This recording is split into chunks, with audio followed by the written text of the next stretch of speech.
دیکھا اسد کو خلوت و جلوت میں بارہا، دیوانہ گر نہیں تو ہوشیار بھی نہیں۔ افسر ہونا اور وہ بھی agriculture economic and marketing wing کا کوئی عام بات نہیں۔ بعض اوقات تو دیوانہ بن کر حواس باختہ بھی ہونا پڑتا ہے جناب، ایسے ہی نہیں بن جاتا افسر اور وہ بھی محکمہ زراعت کے اکنامک مارکیٹنگ ونگ کا، اور حواس باختہ۔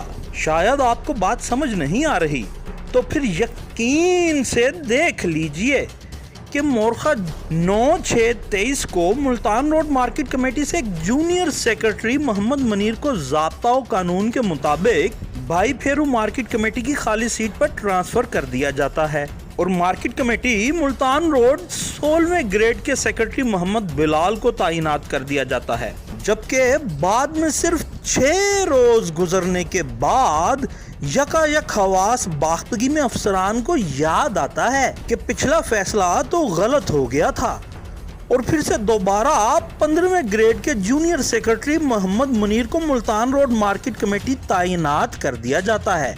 کیوں؟ آ گیا نا یقین کہ محکمہ زراعت کے اکنامک اینڈ مارکیٹنگ ونگ کا افسر ہونا عام بات نہیں، حواس باختہ ہونا پڑتا ہے صاحب۔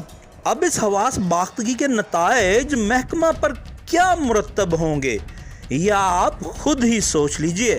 عدیل شجاع، خبرستان، لاہور۔